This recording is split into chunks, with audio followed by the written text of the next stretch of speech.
I'm Hannah Hickman, filling in for Monique Chavez. And I'm Kiara Parham. Thanks for tuning in. Every year, student fees are evaluated by a student-led committee, and the results are given to students in an event called Truth in Tuition. Tuition is an annual address to Dixie State University students about what the student fees are being used for in the upcoming school year. Student Body President Taylor Godfrey sits among those a part of the Student Fees Allocation Committee. The purpose of the committee is to determine how student fees are being divided amongst each program. There are currently 12 total fees that make up the student fees. The highest fee goes to athletics with $102, and the lowest goes to Dixie Sun News with 75 cents. That we abided by that recommendation and decided to make the decisions based on that, as well as what we saw fit to be best for the whole student population. Students who attended this meeting had no comments about the fees. However, there will be another chance to catch the Truth in Tuition on March 13th at 8 a.m. in the Gardner Center, Room C. The Mr. Dixie competition is an honor tradition here at DSU. Dixie Sun reporter Coyote Cajabula has all you need to know about the event. Ladies the and next gentlemen, big pageant here's a look at the newly crowned Mr. Dixie 2020. Now, studies have shown that successful college students are made more successful through their social networking. So by coming to the events, by reaching out in classes, getting to know people, breaking out your shell that way will help you be more successful in school, in class, but also in your social life. The biggest thing is just that it gets you so involved in the university. That's the greatest thing that I've learned as Miss Dixie is by being involved at our university, you learn so much about it. And you get to make personal relationships with faculty members and other students. Not to mention you can win like a hot tub like the winner tonight did or other things, which is pretty exciting.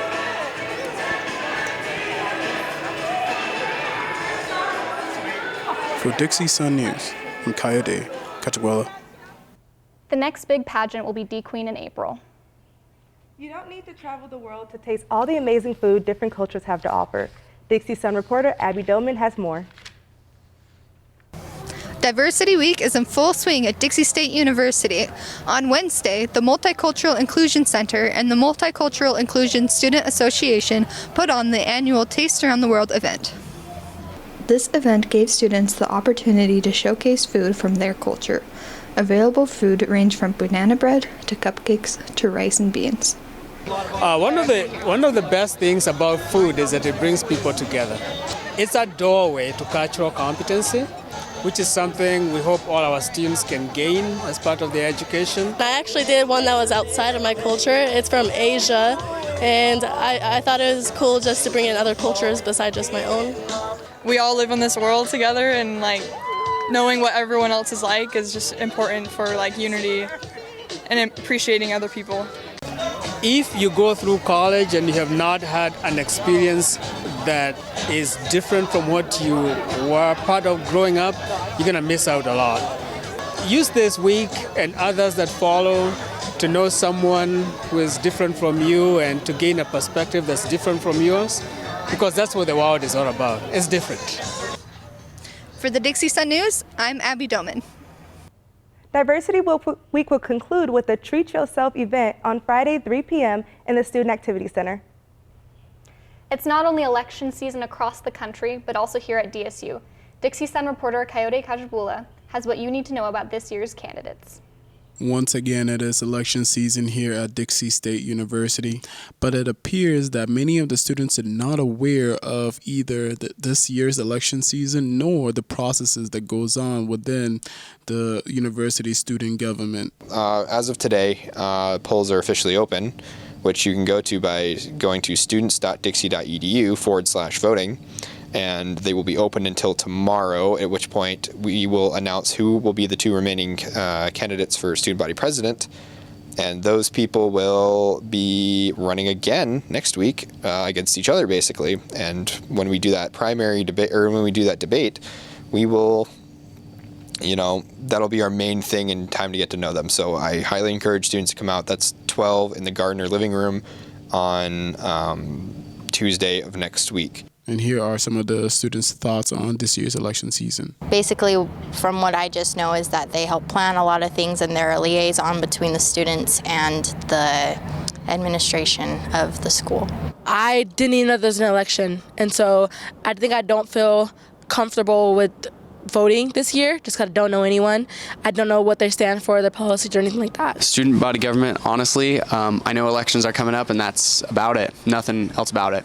When I was a student here, I got to learn the importance of voting because I was involved in my student government, because I voted for the student body president and I ran in a student election. It taught me the importance of making my voice heard and voting in elections. Your student body president does more than just help plan the parties here on campus. That student is actually a member of the Board of Trustees, votes on policy, continues to vote on whether or not your tuition as a student should be raised, and is really the voice between the faculty and staff, administration, and the students. So that student body president is your student voice and your student advocate. I really encourage you to talk to some of these candidates as they stand outside over the next 2 weeks and try to get your vote and see what you want from them, you know. I would also recommend that you do vote next week, as polls will open on Tuesday at 1 p.m. and then they will close on Thursday at 1 p.m. At which point we will know our student body president, and we will be able to announce that on social media through the Dixie Life. Please go vote. Again, the link is students.dixie.edu/voting. For Dixie Sun News, I'm Coyote Kachikbala. You can also vote for your favorite candidate now on Canvas. Normally, it's $1 to ride the SunTran bus, but from March until May, the rides are free. SunTrans is wanting to get the community familiar with their services, routes, and their accessibility. SunTrans is providing free transportation in hopes to gain more riders and expand with their future routes in the future. A bill that would ban most elective abortions in Utah passed a Senate vote on Monday and now is on its way to the House. Senate Bill 174 would only allow abortions in the case of rape, incest, or if the life of the mother or unborn child is at risk. However, even if the bill passes the House, it would not take effect unless Roe v. Wade, which legalized abortion nationwide in 1973, is overturned or reversed. This week marks the first time qualifying Utah medical patients can legally purchase medical cannabis. However, some new amendments to the bill were passed on Friday. Most notably, the packaging has been changed from plastic blister packaging to sealed glass containers. Licensed general practitioners may now recommend up to 275 patients for medical cannabis treatment, which is 100 more than their previous allowance. Specialist members also doubled from 300 patient recommendations to 600. Local police are still unsure how to handle driving violations that involve cannabis, but are looking into the best course of action. For now, the driving violations are still the same penalty level as DUIs. Super Tuesday is over, but the results are finally in. Here's what we know as of now. Out of the 15 states, Joe Biden pulls ahead with the most votes, winning 10 states. Bernie Sanders won 4, which included Utah. Mike Bloomberg won 1, and Elizabeth Warren got none. Candidate Mike Bloomberg announced his exit from the presidential race yesterday, and Elizabeth Warren dropped the race this morning. I'm really shocked that Biden actually pulled ahead in this. I did not think that was going to happen at all. Yeah, and Elizabeth Warren, I didn't think she was going to make it that long, honestly. So, I mean... Yeah, it is what it is. After the break, Michael has an exclusive interview with DSU's head baseball coach. I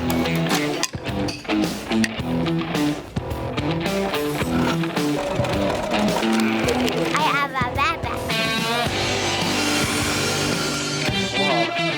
请所有的同学回到座位哈。3。Get our print curve here. And there's the bottom.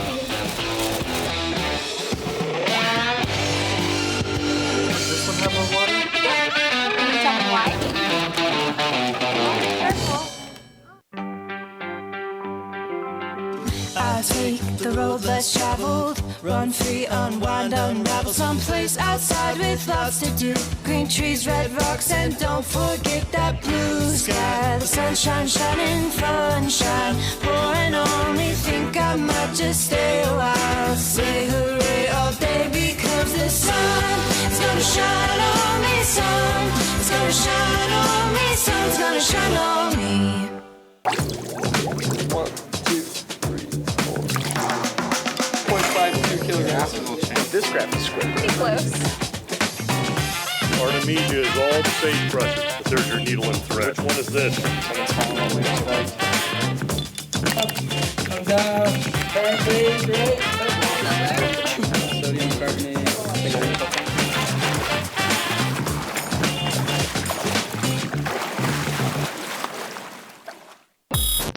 Dixie 91.3. We don't play that. Nope, not that. A big fat no there. That's what we play. And stuff like that.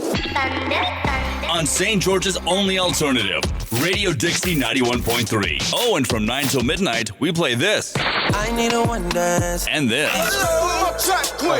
Radio Dixie 91.3 FM.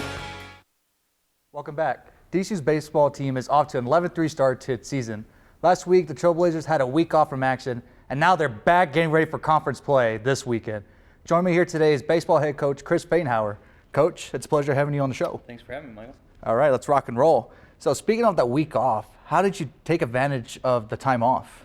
Yeah, you know, we got healthy. That was one thing. We've had 4 or 5 guys that have been dinged up, any number of different injuries, and having that time just to kind of recoup and get them healthy was priority. And then to evaluate what we had done in those first few weeks of the season, good, and continue to do those things, and what we had maybe missed on, and try and get better in those areas. Yeah, and it's a good thing that you mentioned keeping your guys healthy, that you want them fresh come conference play this weekend. It's a good plan, Coach. And now with the week off, do you think it's necessary to have this week off this early in the season? You know, we haven't had a bye like this usually, just the way the schedule kind of fell. We had some options of when to take that bye week, and I think it worked perfectly. Again, for the health reason, like you mentioned, you know, we got through 14 games, see where we're at, take a step back, get healthy, reevaluate kind of, you know, some things we're doing with our pitching rotation, the lineup. I didn't know how it'd work out, but it worked out perfect for us, and, you know, proof will be in it once we get on the yard tomorrow. And speaking of the pitching rotation, was pitching down the zone for pitchers just emphasized during practices and going over defensive drills? Yeah, so the pitching piece, you know, one of the things we've done in the past, we've used string to kind of try and pound the bottom of the strike zone, and we hadn't been doing that. And I know when you and I visited last time, we talked about pitching down the zone, and so we made that a priority the last 2 weeks, and every bullpen that's been thrown, that's been a focus. And the defensive piece is getting a lot better. You know, we thought we'd play better defense than we have. We really struggled early, as you and I discussed, and really that's the priority of what we did at practice for the last 2 weeks is really work the ground balls, and you know, it hasn't just been our infield. We've made little silly mistakes in other places, so we've tried to clean that up, and I think we're primed to really make a good run right now. And now let's shift gears to the lineup. The lineup is red hot right now. Some guys to name off: Jack Engel, Kate Sperlin, Lane Pritchard. Just name off some guys from the lineup, and they're batting really good right now. And their combined batting average right now is .302, hitting 16 home runs, 98 RBIs, and managed 68 walks. Yeah. So how do you keep that consistency going for conference play? You know, one of the things we've always prided ourselves in since I've been here is our walks. You know, we've tried to try and even up our walks and strikeouts. We feel like if we do that, our on-base percentage is going to be high. More runners you get on base, more runs you're going to score. So this group is very mature. You know, it's not all seniors, but we do have a lot of hitters in our lineup that have played college baseball for us in this conference at this level, and so they know what to expect. So that's a big stepping stone when you have those guys that have seen this pitching. They've gone through the travel we go through, the expectations. They know exactly what our expectations are, and they know how to execute them. So our lineup's going really well. We have faced some good pitching the last couple weeks, so I think we're ready to get after it. And the RMAC is an offensive conference. You know, we recruited differently the last couple years to create the roster that we have to be able to compete in this conference. And we do have some guys, Engel and Pritchard, and some other guys that are going really well for us right now. And speaking of the RMAC, what, other than the lineups from the RMAC, what can you expect differently from defensively and the pitching from the other RMAC teams? You know, last year was our first year in the RMAC, and we were surprised at how good the pitching was. We didn't think the pitching would be quite as good as it was, but every team seems to have that 1 or 2 guys at the top of the rotation that are really good, and maybe 1 good guy out of the bullpen. We've tried to be a little bit deeper than that, which we think gets us ahead of those teams. You know, ultimately it's just these facilities we go play in. You know, going to play at 5,000, 6,000, 7,000 feet elevation is a lot different than playing in California, where we were the first 2 weeks. So balls fly a little bit differently, and but it's still baseball, and you still got to throw it over the plate. You got to field it and throw it across the diamond and hit it in the gap. So that's what we'll continue to do. And now I know you guys have played only 14 games so far this season.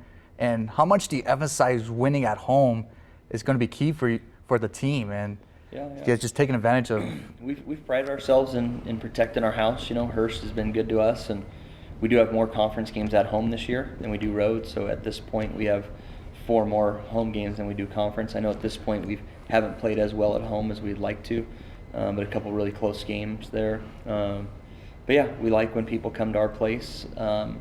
We've also tried to do everything we could in our 8 years here to make sure when we're on the road that we're competing at a high level. A lot of people sometimes will chalk up, but we're going on the road, we might lose a couple. We've tried to do the opposite of that and really pride ourselves in those big trips. And we've made adjustments from trip to trip and year to year at how we travel and when we eat, and we're always trying to find an edge. So we like being on the road, but certainly being at home at Hearst with our home fans is priority. And definitely I've seen the level differences at home, and you guys, it's definitely different with the home advantage and the home crowd behind you guys.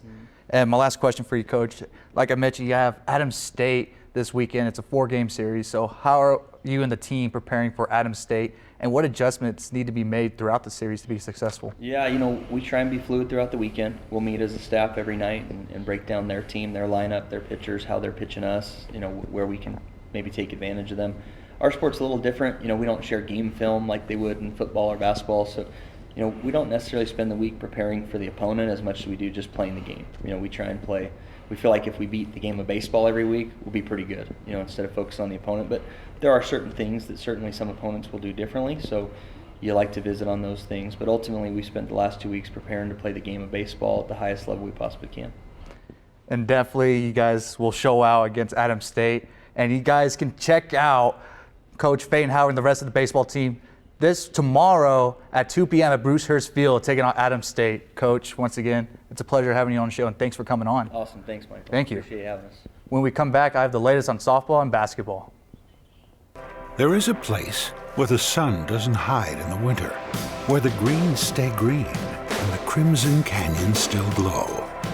There is a place where dimples determine destiny, and a tiny wooden tee holds the outcome in the balance. There is a place where we drive for show, putt for dough, and settle the score with another round. There is a place.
Where do you find the titans of classical music in St. George?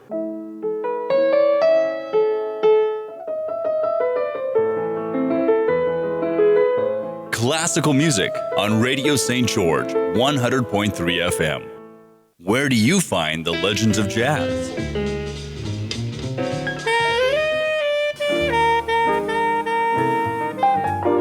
Evenings on Radio St. George, 100.3 FM. Back up the pass. He's going to score. 22-yard touchdown. The softball team sweeps Black Hill State, but the Trailblazers got swept by MSU Denver. DC had success scoring on the Yellow Jackets and only allowed 4 runs combined in the matchup. However, it was the complete opposite against the Roadrunners. The Trailblazers had no answers trying to score off MSU Denver's ace, and the Roadrunners racked up DC's pitching. The Trailblazers will hit the road again for a 4-game series against UCCS on Saturday and Sunday. Men's basketball settles the score and defeats Regis in its conference quarterfinal game. The Trailblazers jumped out to a hot start within the first 14 minutes of the first half, taking a 27-17 lead. Not even 2 minutes later, the Rangers went on a 10-2 run to cut their deficit down to 2. DC will hold on to its lead and take it into halftime. The Trailblazers turned up their energy for the second half and got back to having a double-digit lead within 9 minutes. Regis refused to go down and were hungry for an upset, so they put together a 22-10 run to have DC's lead within a 1-point grasp. Guard Andre Wilson popped a much-needed three-pointer to give the Trailblazers and the home crowd life. As the game winded down for Hunter Schofield, and Wilson knocked down 14 out of 17 free throws to ice the Rangers 84-71. With DSU being the #1 team in the Rocky Mountain Athletic Conference, they will host the semifinal games and championship game. South Dakota Mines and Colorado School of Mines will travel to St. George to face off against each other on Friday at 5 p.m. Then the Trailblazers will collide with Colorado Mesa for a third time this season on Friday at 7 p.m. at Burns Arena. More beat needed to be settled in women's basketball, tangling with Western Colorado for a third time around. Guard Kesley Stevenson had a big game for the Trailblazers by putting up 22 points, knocking down 54% of her shots from the field, and she let the ball fly from downtown. DC's defense took advantage of the Mountaineers' turnovers and scored 21 points. The Trailblazers will pull off the upset and defeat Western Colorado 65-60. Since Colorado Mesa is the #1 team in the conference, they will host the semifinal games and championship game. DC will get another crack at in-state rival Westminster College on Friday. It's great to see women's basketball get another crack at Westminster. They weren't blowouts. They're both close games, so hopefully they get them this third time around. Yeah, and men's golf is going to be in Belmont, California. That's so right. It's going to be interesting to see how they deal with maybe some weather issues in the Bay Area. Yeah. So we'll see how that goes. Yeah, I know the last match they had 40-mile-per-hour winds, so hopefully that changes. Yeah. And women's golf, they're going to be in St. Louis, Missouri. Yeah. That's pretty far from here. So I hope they get a hole-in-one, you know what I'm saying? Knee slapper. And that's it for this week's edition of the Dixie Sun News at Noon. Thanks for tuning in. We'll see you here next week, same time, same place. Have a great week, Trailblazers.